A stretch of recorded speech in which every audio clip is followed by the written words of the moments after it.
हमारे इस चैनल पर आपका स्वागत है।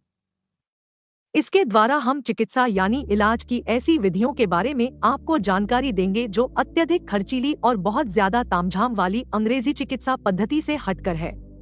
इनके उपयोग के कई लाभ हैं, जैसे कम खर्च, जांच पड़ताल का चक्कर नहीं और सबसे बड़ी बात यह कि इन औषधियों का कोई साइड इफेक्ट नहीं है।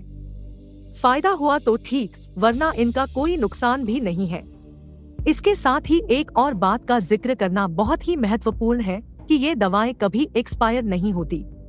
हालांकि कुछ अनावश्यक कानूनी बाध्यताओं के कारण, कुछ व्यावसायिक लोभ लाभ के कारण और कुछ अंग्रेजी दवाओं की देखा-देखी कुछ कंपनियां इन दवाओं पर भी एक्सपायरी डेट डाल रही हैं। लेकिन सच्चाई यही है कि ये दवाएं कभी खराब नहीं होती। न सिर्फ ये कि कभी खराब नहीं होती, बल्कि जितनी पुरानी होती जाती है, इनका असर उतना बढ़ता जाता है।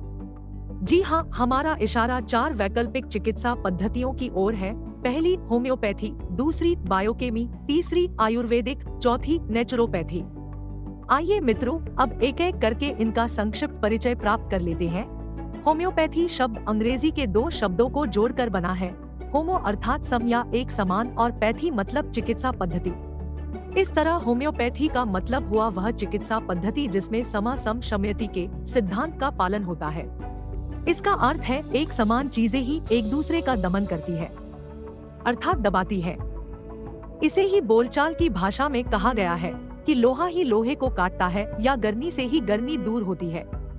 इसे ही संस्कृत में कहा गया है विषस्य विषमौषधम, अर्थात जहर ही जहर को काटता है। दोस्तों, यहाँ अगर हम देखें तो जहर ही जहर को काटता है। इस सिद्धांत का पालन आयुर्वेदिक और अंग्रेजी चिकित्सा पद्धतियों में भी किया जाता है। तभी तो सर्पदंश के शिकार को उसी सांप के विष की सुई दी जाती है। खैर, अभी हम सिर्फ होम्योपैथिक चिकित्सा पद्धति की चर्चा करते हैं। इस पद्धति का आविष्कार जर्मनी के प्रसिद्ध चिकित्सक doctor Christian Frederick Samuel Hahnemann ने किया था। इनका जन्म 10 अप्रैल 1755 को जर्मनी में हुआ और स्वर्गवास 2 जुलाई 1843 को फ्रांस में हुआ था। हनीमैन स्वयं एक शिक्षा प्राप्त अंग्रेजी पद्धति के चिकित्सक थे जिन्होंने अपनी मेडिकल की पढ़ाई सन 1779 में पूरी की। लेकिन अंग्रेजी चिकित्सा पद्धति की कमजोरियों, मरीजों पर इन दवाओं के बुरे परिणामों और इस चिकित्सा पद्धति की सीमाओं से निराश होकर इन्होंने एक नई चिकित्सा पद्धति की शुरुआत की, जिसे आज हम होम्योपैथी के नाम से जानते हैं। आइए अब जानते हैं कि होम्योपैथिक दवाएं किन चीजों से बनती हैं।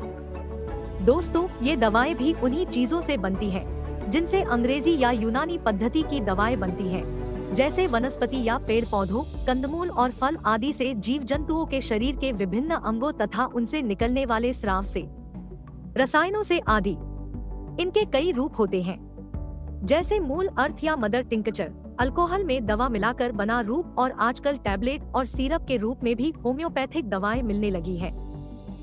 अल्कोहल में मिली दवा को बूंद के रूप में सीधे भी खाते हैं या फिर इन्हें चीनी की मीठी गोलियों या चीनी के चूर्ण में मिलाकर भी खाते हैं। दोस्तों, इस एपिसोड में इतना ही। अगली बार हम उन होम्योपैथिक दवाओं की चर्चा करेंगे जिन्हें हर गृहस्थ को अपने घर में रखना चाहिए, जिससे अपने और अपने परिवार जनों की छोटी मोटी बीमारियों का इलाज हम स्वयं कर सकते हैं।